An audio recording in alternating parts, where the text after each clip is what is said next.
jusqu'aujourd'hui, qui est toujours utile jusqu'à aujourd'hui. On ne peut pas dire que ça c'était l'époque de Josué et que les normes spirituelles étaient autres ou les normes divines par rapport au combat spirituel étaient différentes. Non, la parole de Dieu restait la même, bien que nous sommes dans la Nouvelle Alliance, nous vivons le Nouveau Testament. Cela ne veut pas dire que nous ne devons pas prendre certains exemples importants qui ont été expérimentés, vécus par les hommes qui nous ont précédés dans la foi, dans l'ancienne alliance. La Bible déclare d'ailleurs que ces choses leur sont arrivées afin de nous servir d'exemple, afin que nous ne puissions pas tomber là où ils sont tombés et que nous puissions réaliser des prouesses au-delà de ce qu'ils ont réalisé. Donc le Seigneur nous aide à travers les expériences des hommes et des femmes qui ont marché avec lui et qui ont vécu de grandes choses avec lui.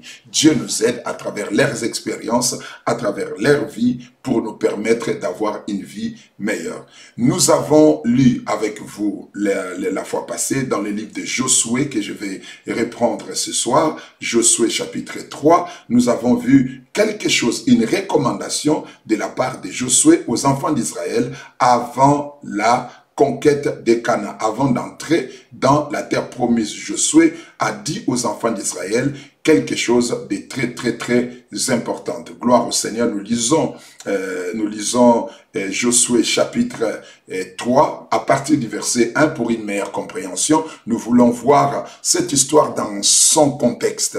Dans son contexte, qu'est-ce qui s'est passé et qu'est-ce qui a fait que Josué puisse donner cet ordre à son peuple. La Bible dit dans le livre de Josué chapitre 3 plutôt, à partir du verset 1, et nous allons descendre.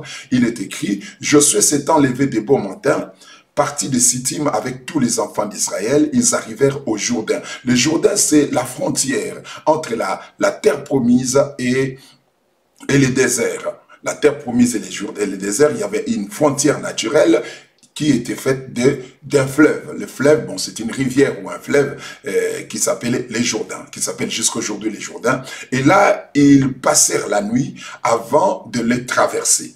Au bout de 3 jours, les officiers parcoururent les camps et donnèrent cet ordre au peuple. Lorsque vous verrez l'arche de l'alliance de l'Éternel, votre Dieu, portée par les sacrificateurs, les Lévites, vous partirez du lieu où vous vous trouvez et où vous êtes, et vous vous mettrez en marche après elle. Mais il y aura entre vous et elle une distance d'environ 2000 coudées. N'en approchez pas, elle vous montrera les chemins que vous devez suivre, car vous n'avez point encore passé par ces chemins.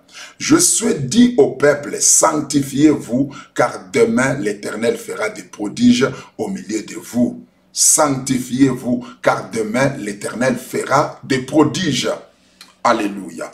Le peuple devait se sanctifier parce qu'il y avait une démarche spirituelle à faire avant d'entrer dans la terre promise.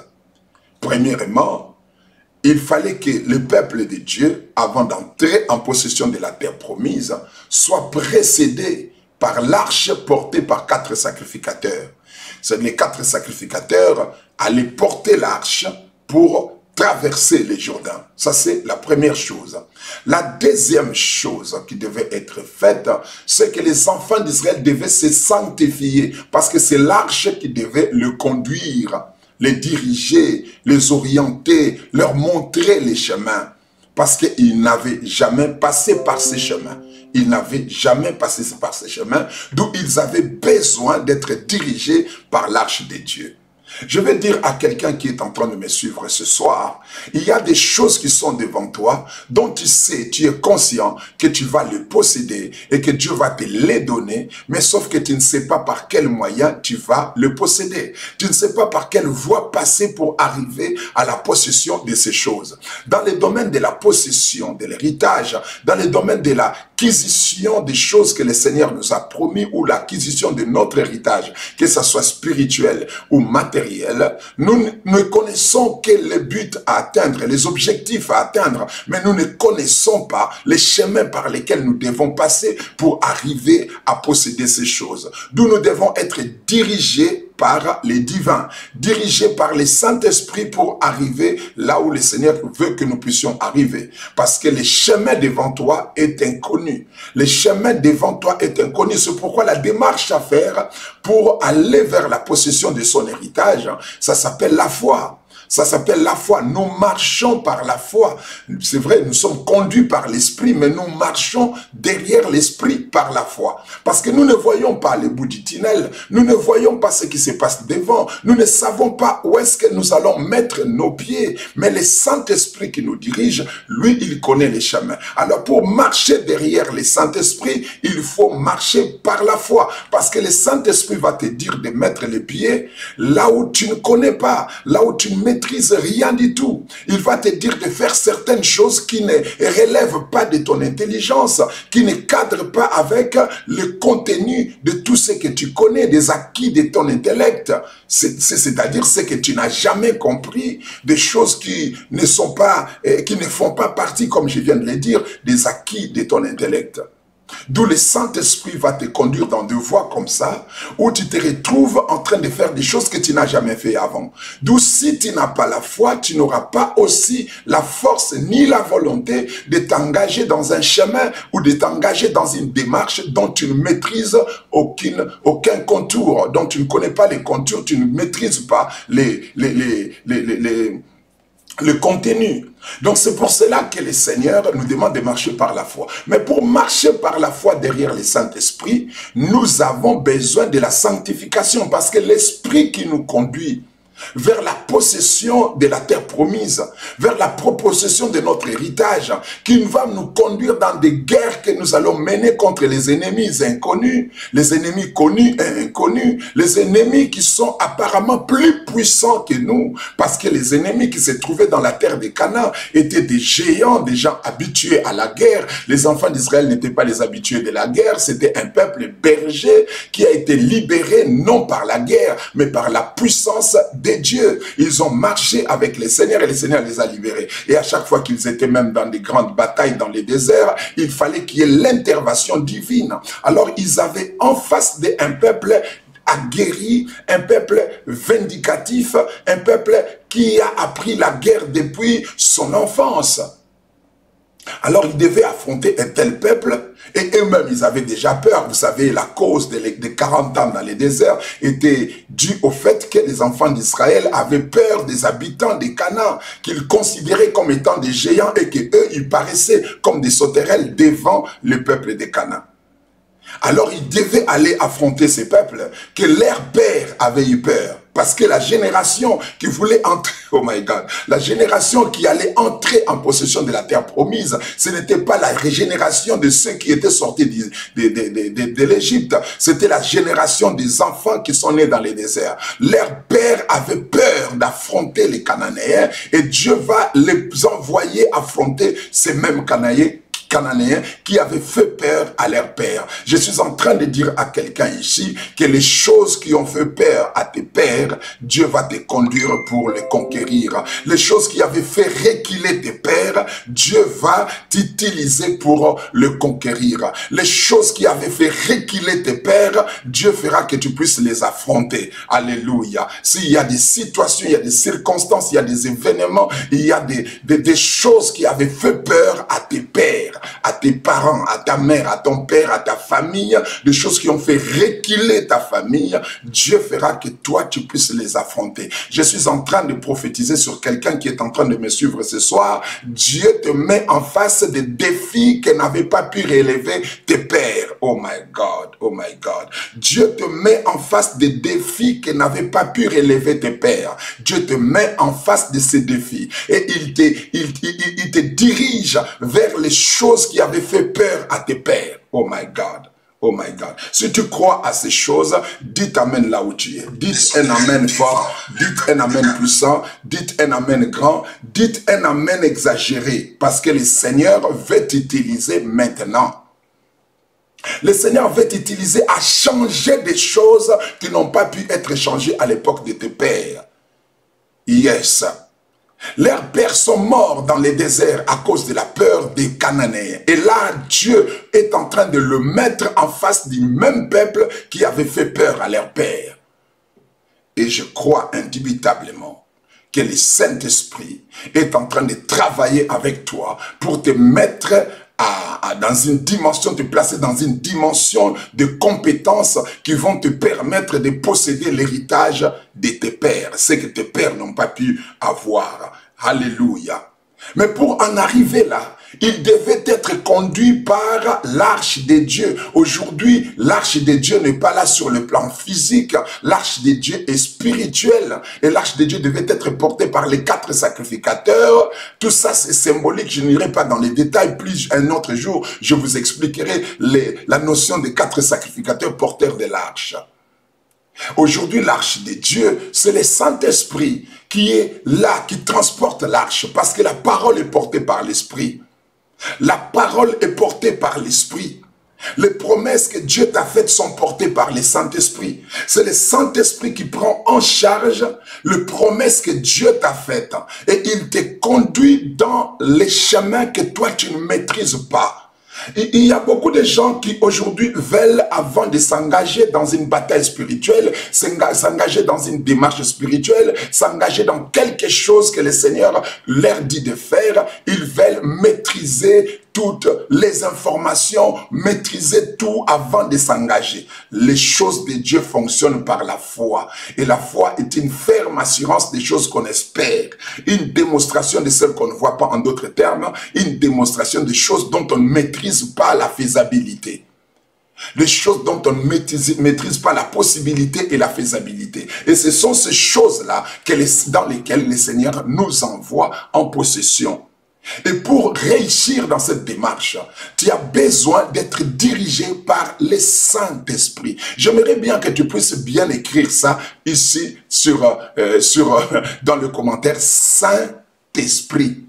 C'est le Saint-Esprit qui te conduit. C'est-à-dire c'est un Esprit Saint qui te conduit. Vous voyez là les mots Saint et puis les mots Esprit. Des choses. Alléluia. Les Saint Esprit, celui qui te conduit s'appelle le Saint-Esprit. Et c'est lui qui va te diriger dans la bataille. Celui qui joue le rôle du Christ berger dans ta vie. Quand nous disons, l'Éternel est mon berger, je ne manquerai de rien. Il me fait reposer dans des verts pâturages, il me dirige près des eaux paisibles, il restaure mon âme, il me conduit. C'est le Saint-Esprit qui joue le rôle du Christ berger au sein de ta vie pour te diriger dans la voie de ta destinée, pour te diriger vers les choses que le Seigneur a préparées pour toi. Avec le Saint-Esprit, tu as l'assurance d'atteindre le but de ton existence. Avec la direction du Saint-Esprit, tu as la garantie de réaliser les choses que Dieu veut que tu puisses réaliser. Avec le Saint-Esprit, tu as une caution divine de l'accomplissement de la parole de Dieu au sein de ta vie. Tu as cette caution. Une seule chose, c'est que toi, tu dois te laisser conduire par lui. Et tu es conduit par qui? Tu es conduit par le Saint-Esprit. Le Saint-Esprit. Tu es dirigé par le Saint-Esprit. C'est un esprit saint. En d'autres termes, les caractéristiques de l'esprit de ton conducteur, c'est la sainteté. Les caractéristiques de ton conducteur, c'est la sainteté. Ce qui caractérise l'esprit qui te conduit, c'est la sainteté. C'est pourquoi la Bible l'appelle Saint-Esprit. Il ne te conduit pas autrement. Il te conduit dans la voie de la sainteté qu'il va te conduire. Le mot saint veut dire mis à part. Le mot saint veut dire séparé d'eux. Quand on te dit que tu es conduit par le Saint-Esprit, tu es conduit par un esprit de séparation, un esprit qui est séparé du monde, un esprit qui est séparé du monde, qui est mis à part et pour te mettre à part. Sa mission, c'est de te conduire dans des voies qui ne sont pas dans le monde, mais hors du monde, dans des voies qui ne sont pas de ce monde, mais dans les voies qui transcendent le monde. C'est pourquoi la Bible déclare, Ne vous conformez pas au siècle présent, mais soyez transformés par le renouvellement de l'intelligence. En d'autres termes, transcendez la forme du monde dans lequel vous vivez. Et pour transcender la forme du monde dans lequel vous vivez, vous avez besoin d'être dirigé par le Saint-Esprit, parce que lui connaît ce que vous ne connaissez pas. Lui marche là où vous n'avez pas encore marché. Le chemin dans lequel vous allez marcher a été tracé par lui, a été tracé par lui et inauguré par Jésus-Christ. Le Saint-Esprit est déjà passé par là. Ça s'appelle la voie de Dieu ou le voie de Dieu. Il va te conduire là-dedans. Mais lui s'appelle le Saint-Esprit. Celui qui te conduit s'appelle le Saint-Esprit. D'où le caractère du Saint-Esprit, de ton conducteur, c'est la sainteté, c'est la sanctification. Tu ne peux pas te dire que je marche avec le Saint-Esprit, mais tout en vivant dans les péchés, tout en t'accommodant des comportements, des habitudes, des impuretés. Parce que c'est un Esprit Saint qui te conduit, qui te dirige. Alléluia. C'est un Esprit Saint qui te conduit et qui te dirige. D'où tu as besoin de te mettre en accord avec lui. Tu as vraiment intérêt plutôt de te mettre dans la même diapason que lui, de te mettre dans le même caractère que lui, de correspondre aux critères de sa nature, qui est la sainteté. Qui est la sainteté. Parce que c'est l'Esprit Saint, et d'où tu dois marcher dans la sainteté pour vivre avec lui, pour comprendre son langage. Pour arriver à mettre les pieds là où il met ses pieds, pour arriver à réfléchir à la dimension, à sa dimension, pour interagir parfaitement avec lui, pour créer une fluidité d'information et de révélation avec lui. Tu as besoin d'assainir ton âme. Tu as besoin d'assainir ton âme, d'accepter la sainteté qu'octroie la parole de Dieu. La Bible dit que nous sommes sanctifiés par la parole, car la parole est la vérité.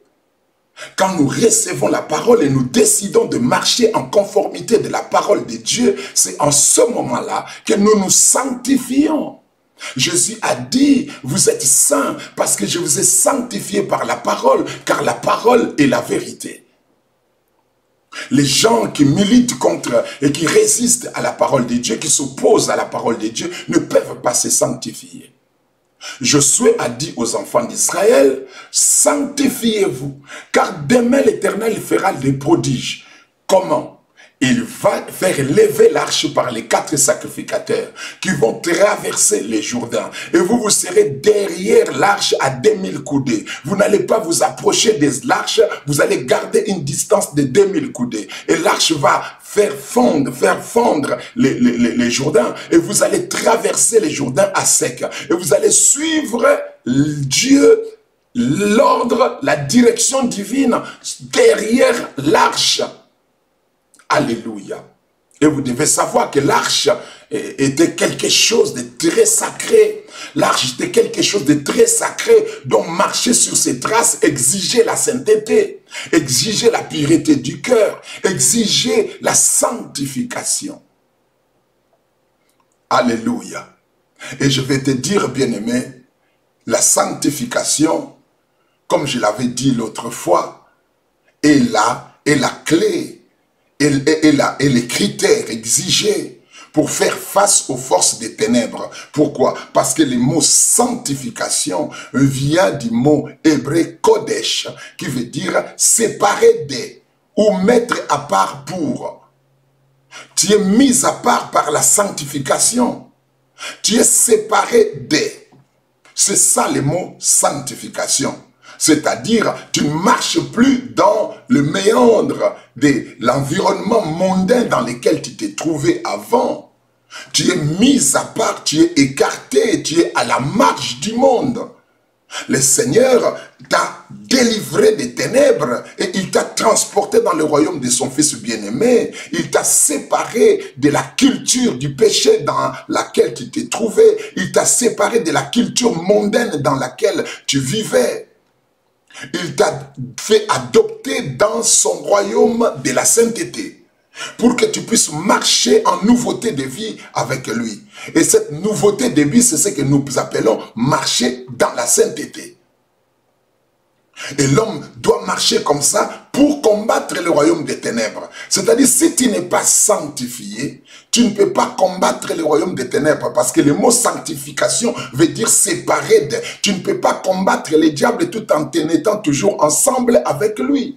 Tu ne peux pas combattre les péchés tout en vivant encore sous la domination du même péché. Tu ne peux pas combattre les démons tout en continuant à vivre sous la domination des démons. Quand vous n'êtes pas encore libre, vous n'avez pas le pouvoir de combattre les esprits qui vous gouvernent. D'où marcher dans la sainteté est une garantie pour vous de réussir votre combat spirituel, d'être toujours gagnant en face du diable, de dominer sur le mauvais esprit, de régner sur les forces de l'enfer. Quand vous craignez l'Éternel, vous recevez l'onction de la supériorité spirituelle. La Bible déclare, si tu obéis à la voix de l'Éternel ton Dieu, en mettant en pratique tout ce que je t'ai prescrit aujourd'hui, voici les bénédictions qui seront ton partage. Je te donnerai la supériorité sur toutes les nations de la terre. La supériorité spirituelle, c'est de là que proviennent l'autorité spirituelle. Tu ne peux pas être autorité spirituelle sans avoir la supériorité spirituelle. Tandis que la supériorité spirituelle relève de ton obéissance à Dieu, et cette obéissance ne peut exister que là où la sainteté est la règle. Là où la sainteté est la règle de la marche, la règle de conduite, la règle de la vie. Et là où la sainteté n'est pas la règle de la vie, il est pratiquement impossible de vivre dans l'obéissance de Dieu.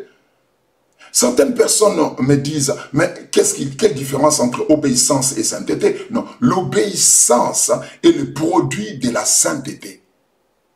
C'est-à-dire, Dieu m'a mis à part. Quand Dieu me sépare et j'accepte cette séparation, c'est alors que je commence à développer de nouvelles habitudes.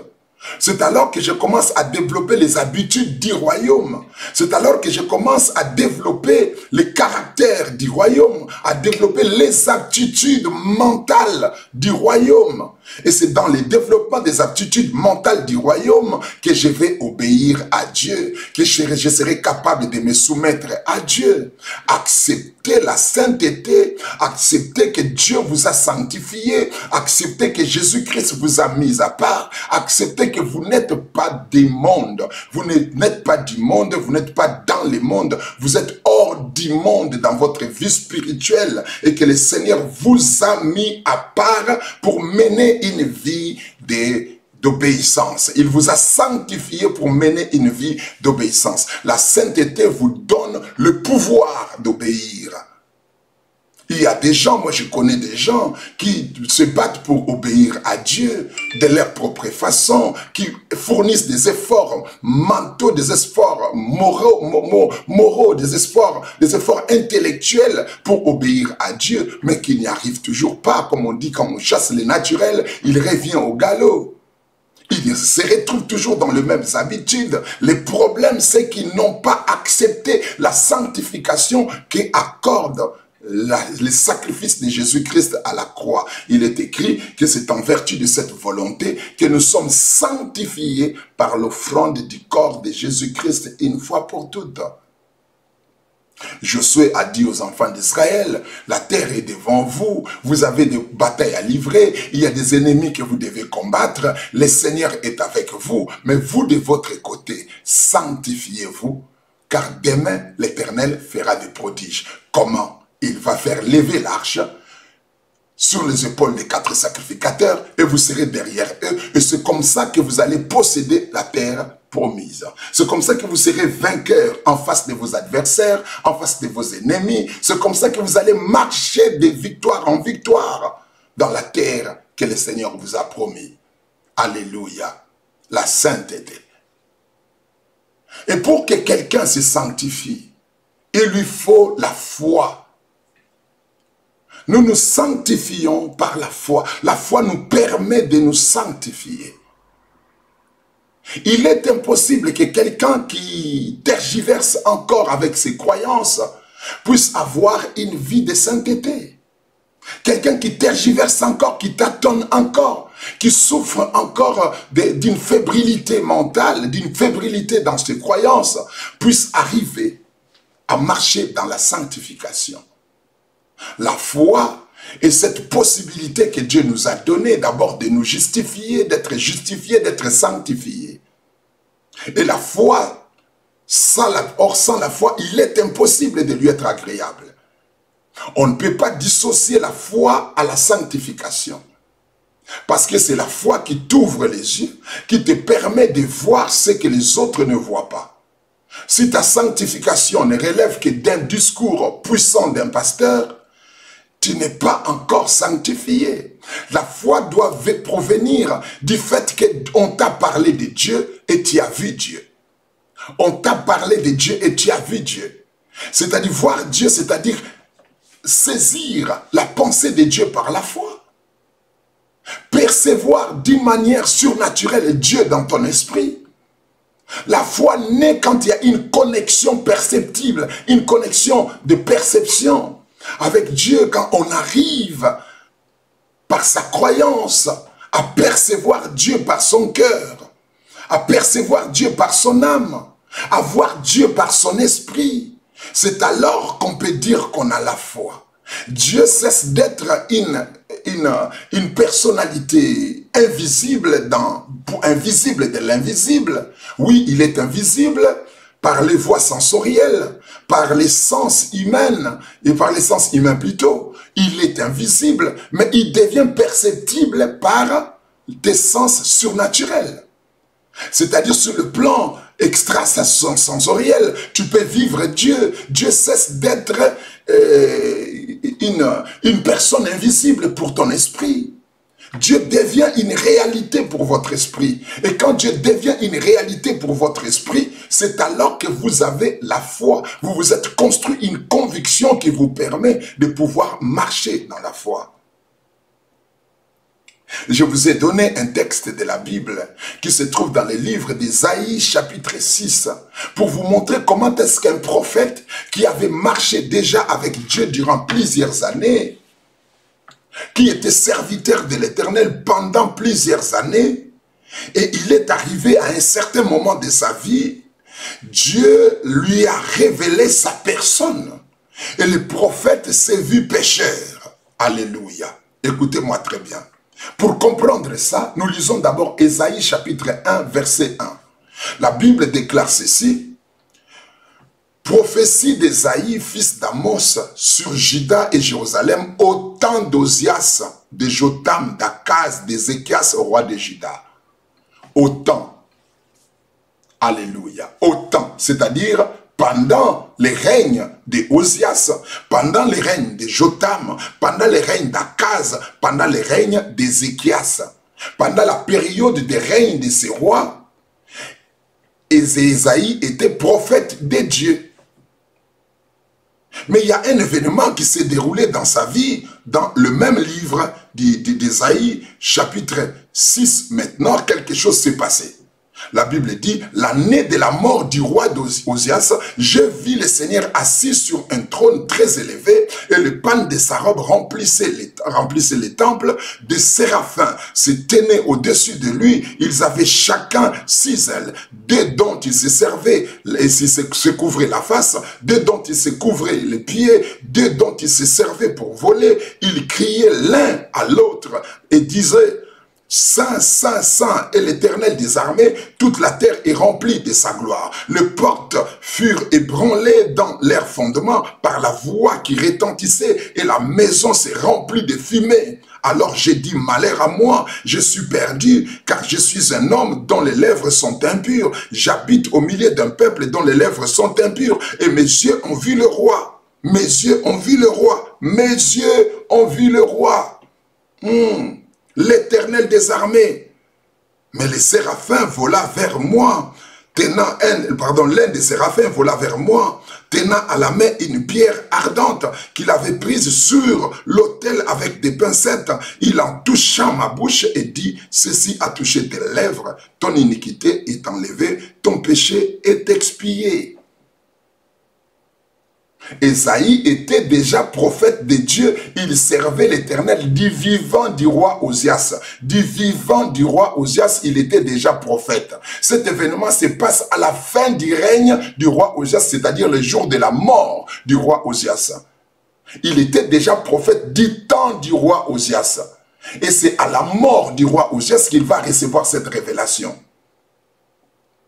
Et quand il reçoit cette révélation, lui qui était déjà prophète, a compris qu'il n'était pas en bonne position devant la face de Dieu, qu'il n'était pas bien situé dans son ministère prophétique, et il fallait que quelque chose d'autre se passe. Il a compris qu'il était impur, bien qu'il prophétisait au temps de la vie du roi Osias, bien qu'il donnait des prophéties, bien qu'il était reconnu comme étant prophète à ce temps-là. Il a compris que ses lèvres étaient toujours impures. Il a compris aussi la nature du peuple dans lequel il vivait. Mais avant, il ne les sentait pas bien aimés. Si quelqu'un n'a pas encore reçu la révélation prophétique qui active sa foi dans une dimension de connexion divine, il lui sera très difficile de réaliser même son état de péché. Ce qui fait que beaucoup de gens jusqu'à aujourd'hui continuent à marcher dans les péchés tout en croyant être saints, continuent à marcher dans les péchés tout en croyant craindre Dieu, faisant des choses qui sont incompatibles avec la parole du Seigneur, mais ils pensent être dans la voie du Seigneur. C'est parce qu'ils n'ont jamais vu Dieu dans leur cœur. Ils n'ont jamais été illuminés dans leurs esprits. Leurs yeux sont aveugles. Ils pensent voir alors qu'ils sont aveugles. Ils ne voient pas. Ils ne voient pas. Et parce qu'ils ne voient pas, ils pensent être propres. Vous savez, quand quelqu'un ne sait pas voir qui il est, et il a les yeux fermés, il vit dans l'obscurité totale, il peut penser être propre alors qu'il est sale. Alors qu'il est sale. Beaucoup de gens sont comme ça. Ils n'ont pas reçu la lumière de la vérité. Ils n'ont pas reçu la lumière dans leurs esprits. Ils sont incapables de voir ce qu'ils sont. Ésaïe a vu Dieu. Il a vu comment est-ce qu'il est célébré au ciel par les anges. Comment est-ce que les anges se cachent même pour le voir. Il a compris la dimension de la sainteté de Dieu. Comment est-ce que les anges déclarent l'un et l'autre, Saint, Saint, Saint est l'Éternel des armées, toute la terre est remplie de sa gloire. Quand Ésaïe a entendu ça, lui qui était déjà prophète de Dieu, il a compris que j'étais dans une mauvaise position. Je suis dans une mauvaise situation. Ma situation n'est pas agréable devant la face de Dieu. Je prophétise, mais j'ai un problème. Je prophétise, mais j'ai un problème sérieux. Alléluia. Je prophétise, bien sûr, mais j'ai un problème sérieux. Je ne suis pas digne de parler de sa part. Mes lèvres sont impures. Quel que soit ce que j'enseigne, quel que soit ce que je fais, je ne suis pas digne de porter ces messages. Le jour où la révélation de Dieu, le jour où tu percevras Dieu par ta foi, tu décideras toi-même de te sanctifier. Tu décideras toi-même de changer de vie. Personne ne va t'imposer, personne ne va te dire change de vie. Tu vas décider de toi-même de changer de vie, de modifier ta façon de vivre, de changer ta façon de fonctionner avec Dieu. Tu vas prendre des décisions radicales. Les jours où tu vas commencer à le percevoir par ton esprit, ce que j'appelle la foi, parce que la foi, c'est ça. La foi, c'est la perception de l'invisible, la capacité d'être convaincu par l'invisible. La capacité de saisir l'insaisissable par ton esprit, d'accéder dans les informations incompréhensibles de la nature de Dieu. C'est en ce moment-là que tu arriveras à comprendre si tu es saint ou tu ne l'es pas. Il y a des choses qui s'est passé dans la vie d'Ésaïe. Il a vu Dieu et des choses se sont passées. Il a compris que ses lèvres sont impures. Il a compris son impureté. Il a compris que je suis dans un état pas très bien. Je ne suis pas dans un état compatible à la nature de ce Dieu. Je ne suis pas dans un état compatible à l'état spirituel de ce Dieu. Mais je parle de sa part, moi dont les lèvres sont impures. Il a compris d'abord ça. Et deuxièmement, il a compris que le peuple au milieu desquels j'ai vu, a aussi les lèvres impures. Vous allez dire qu'Ésaïe parlait des lèvres. Non, il parlait du cœur. Celui qui parle des lèvres parle du cœur. Parce que c'est de l'abondance du cœur que la bouche parle. Quand Ésaïe dit « Je suis un homme dont les lèvres sont impures », il est en train de dire « Je suis un homme dont le cœur est impur ». Parce que les lèvres ne produisent pas les péchés. Le péché est produit par l'état du cœur de l'homme. Quand Ésaïe dit « Je suis quelqu'un dont les lèvres sont impures », il est en train de dire « Je suis impur du cœur. Je suis impur par mon cœur. » Et il a compris aussi la nature du cœur de son entourage, du milieu dans lequel il vivait. Il a compris, je suis impur et mon peuple est impur. Vous savez, il y a des gens qui sont convertis, qui sont, entre guillemets, enfants de Dieu et qui prétendent servir Dieu, mais qui se sentent à l'aise au milieu des pécheurs, qui se sentent à l'aise au milieu des endroits où on est en train de diffamer le nom de Dieu, dans les endroits où on est en train de profaner les choses de Dieu, de profaner la parole de Dieu. Il y a des gens qui défendent même des personnes qui profanent le nom de l'Éternel, qui critiquent des serviteurs de Dieu, qui critiquent l'Église. Il y a des gens qui se sentent à l'aise avec de tels milieux où les gens sont là en train de pourfendre l'œuvre du Christ, de pourfendre l'œuvre de l'Église sur la terre. Et ils se disent enfants de Dieu et ça ne les gêne pas, ça ne les dérange pas de se retrouver au milieu des païens. Ils vont vous dire que Dieu ne regarde pas les apparences, Dieu regarde les cœurs, oui. Même Dieu aime tout le monde, oui, Dieu aime tout le monde, mais ne vit pas avec tout le monde.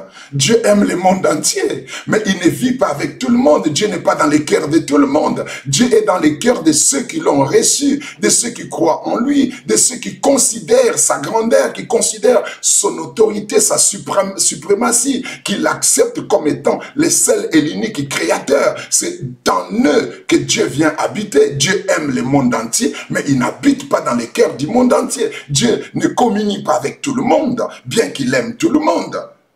Alléluia. Il y a des gens qui trouvent des prétextes comme ça qui sont fondés sur l'ignorance, sur l'incompréhension de la spiritualité chrétienne. Ils vont vous dire, oh non, vous voyez, bien que nous prions, mais nous ne devons pas rejeter les païens. Vous voyez, ils sont aussi humains. Oui, ils sont humains. Nous ne devons pas les rejeter, mais nous ne devons pas nous sentir à l'aise avec eux.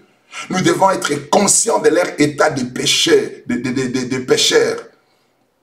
Comment tu peux sauver un païen si tu ne vois pas qu'il est pécheur? Comment tu peux sauver quelqu'un, un homme, un membre de ta famille, si tu ne vois pas qu'il est en train de cheminer vers l'enfer?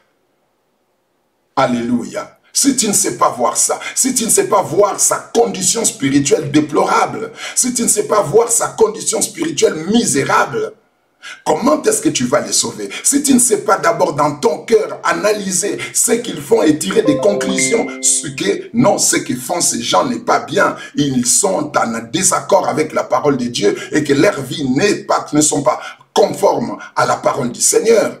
Si tu n'arrives pas à réaliser ça, dis-moi comment est-ce que tu pourras les sauver? Comment est-ce que tu pourras les aider à connaître Dieu? Comment est-ce que tu pourras leur parler du Christ si tu ne vois pas leurs conditions de pécheurs? Esaïe a compris que bien que je suis prophète, mais je vis au milieu d'un peuple dont les lèvres sont impures. Et vous allez voir que c'est à la mort du roi Osias, alors qu'Esaïe était déjà prophète, qu'il va officialiser son ministère prophétique, que Dieu va maintenant l'envoyer. Je me demande, avant, il prophétisait avec quel mandat? Il prophétisait avec quel mandat? Parce que c'est au verset 8 du même chapitre que la Bible dit « J'entendis la voix du Seigneur disant « Qui enverrai-je? Qui marchera pour nous ?» J'ai répondu « Mais voici, envoie-moi. » Il dit alors « Va et dis à ces peuples. » Alléluia.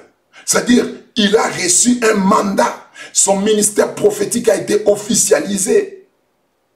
En ce moment-là, je me demande, avant, il prophétisait avec quel mandat? En d'autres termes, la sanctification officialise ta mission. La sanctification officialise ton mandat. Quand tu réalises que Dieu est saint, c'est alors que ton mandat devient officiel. Quand tu commences à décider de marcher autrement, de marcher dans la pureté, de marcher dans la sainteté, c'est alors que ton mandat est officialisé. Ton mandat est avalisé au ciel. Et que Dieu commence maintenant à opérer d'une manière officielle avec toi. Je peux me permettre de dire qu'il y a des gens qui opèrent d'une manière officieuse avec Dieu. Il y a des gens qui sont réellement appelés par Dieu, mais qui opèrent d'une manière officieuse avec le Seigneur. Ils ne sont pas officialisés dans les ciels. Les offices célestes ne sont pas en accord avec eux, ne savent même pas ce qu'ils font. La reconnaissance divine d'un mandat émane de la qualité de ta vie de sainteté, de comment tu marches avec Dieu. Alléluia. Tu pries, c'est bien. Multiplier les prières, c'est bien. Je l'ai dit tout le temps que la prière est un facteur essentiel dans notre spiritualité. Je me souviens encore, je viens de regarder une vidéo que j'avais faite en 2016, où je parlais, en 2016, oui, où je parlais de la puissance de la prière dans le ministère et dans le combat spirituel. Oui, prier, c'est bien. Même la prière a besoin de cette reconnaissance de la sainteté de Dieu. Un jour, Jésus-Christ enseigne à ses disciples à prier. Ses disciples ont dit, enseigne-nous comment prier. Comme Jean l'a enseigné à ses disciples. Alors le Seigneur dit à ses disciples, lorsque vous priez, dites, notre Père qui es aux cieux, que ton nom soit sanctifié. Notre Père qui es aux cieux, que ton nom soit sanctifié. C'est-à-dire quand vous priez, vous devez impliquer qu'il faut que la sainteté de Dieu soit impliquée dans votre prière. Vous devez reconnaître que Dieu doit être sanctifié par votre prière. Alléluia. Notre vocation est appelée une sainte vocation. Notre Dieu, c'est un Dieu saint. Jésus-Christ est appelé le Saint de Dieu. L'Esprit de Dieu qui est venu nous conduire sur la terre s'appelle le Saint-Esprit. Et les enfants de Dieu sont appelés des saints. D'où la sanctification est la caractéristique essentielle de notre foi, de notre spiritualité. Je prie que le Seigneur t'aide. Je demande que le Seigneur t'aide à marcher correctement avec lui. À marcher correctement avec lui. Je prie vraiment que le Saint-Esprit t'aide à décider à marcher correctement avec lui. Parce que Dieu a un travail puissant à accomplir avec toi. Comme Ésaïe, tu as besoin en ces temps ici, de maximiser la qualité de ta consécration, c'est-à-dire, pardon, de renforcer la qualité de ta consécration. La force de ta consécration doit s'augmenter. Alléluia. Parce que tu es sur le point de posséder ton héritage. Tu es sur le point d'accéder dans une autre dimension. Il faut seulement que certaines choses soient réglées. Certaines choses soient réglées dans ta vie. Il faut que certaines choses soient réglées. Certains paramètres soient bien réglés dans ta vie. Certains paramètres doivent être réglés. Il faut une réelle réconfiguration plutôt de ta relation avec Dieu. Il faut revoir certains paramètres essentiels. Si tu es colérique, abandonne la colère. Dis à Dieu de t'aider. Tu vis dans l'impudicité, prie que le Seigneur t'aide à vivre dans la sainteté et abandonner l'impudicité. Tu vis dans l'adultère, prie que le Seigneur t'aide à marcher dans la bonne voie, à ne plus continuer à marcher dans l'adultère. Tu vis dans le mensonge. Prie que le Seigneur t'aide à abandonner la voie du mensonge et à emprunter la voie de la vérité. Tu es tout le temps dans les plaintes, dans les inquiétudes. Prie que le Saint-Esprit t'aide à te bâtir une foi solide, une foi ferme qui te permet de rester constant dans les choses de Dieu. Alléluia. Je prie que le Saint-Esprit t'aide. Je prie que la main de Dieu soit sur toi. Je prie que la grâce du Seigneur se répande sur ta vie et que le Seigneur t'accorde la force de t'élever et de dire, cette fois-ci, je vais plus loin avec Dieu. Cette fois-ci, je décide de réaliser plus avec le Seigneur.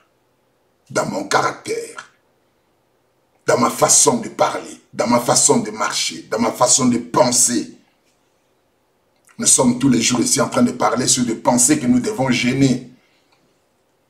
Alléluia. Tout cela entre dans le contexte de la sanctification, de l'assainissement mental qui va créer une zone propice aux activités divines, à la puissance de Dieu, à la manifestation de la grâce du Seigneur. Je prie que Dieu te bénisse. Là où tu es, tu as écouté cette parole. Je ne suis pas avec toi là où tu es. Tu es peut-être seul dans ta chambre ou tu es avec tes amis. Mais je te demande à la fin de ce service de te retirer quelque part et de revoir encore certaines choses. Certains paramètres de ta vie que tu dois revoir. Certains détails, certaines choses dont tu ne fais pas trop attention. Alléluia, de dire Seigneur, je vais changer, je vais changer, je vais changer, je vais être transformé, je suis arrivé à un moment où je vais être utilisé puissamment par toi, Seigneur, que cette transformation arrive dans ma vie. Au nom puissant de Jésus-Christ. Là où tu es, tu fermes tes yeux. Là où tu es, tu fermes tes yeux. Je sais que le Saint-Esprit va te toucher. La main de Dieu va te toucher. La grâce de Dieu va se manifester au sein de ta vie. Je te parle de la sainteté, mais je ne suis pas en train de te dire que Dieu t'a rejeté. Je te parle de la sainteté parce que Dieu te veut. Parce que Dieu te veut. Parce que Jésus-Christ te veut. C'est pourquoi je te parle de la sainteté. Mon message ne veut pas dire que Dieu n'est pas avec toi, que Dieu ne veut plus de toi. Non.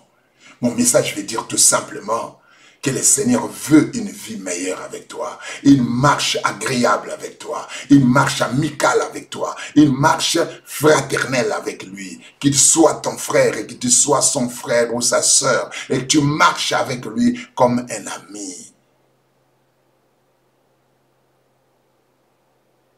Que la grâce du Seigneur soit sur toi et que la main de Dieu soit sur ta vie et que la bénédiction divine de l'amour de Dieu se manifeste dans ta vie ce soir.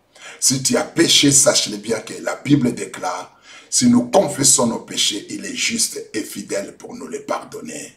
L'Éternel va te pardonner et le sang de son Fils Jésus-Christ va te purifier de tout péché.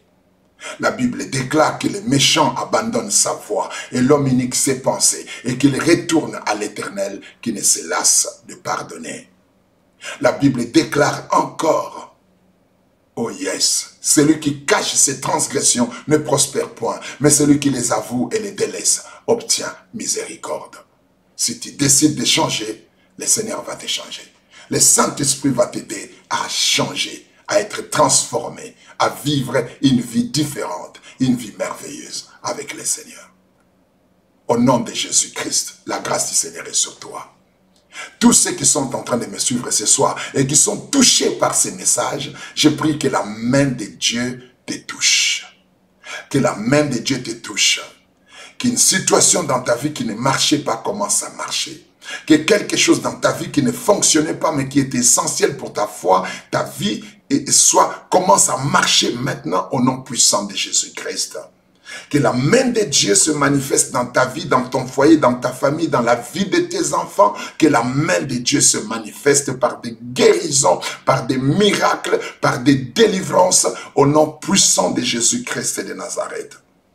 Que Dieu te fasse voir sa gloire, qu'il te fasse voir ses merveilles, qu'il te fasse vivre ce miracle, qu'il te fasse vivre la grandeur et l'immensité de sa bonté, au nom puissant de Jésus-Christ. Alléluia. L'Éternel est avec toi et sa grâce est abondante dans ta vie, au nom de Jésus-Christ. Amen. N'oublie pas de partager cette émission. J'ai circulé sur le Facebook de certains de mes fils et de mes filles ici. La plupart d'entre vous, vous ne partagez plus mes vidéos sur vos profils. Même ceux qui sont les plus fidèles à l'émission, vous ne partagez plus mes vidéos sur vos profils. Et je vous demande pourquoi.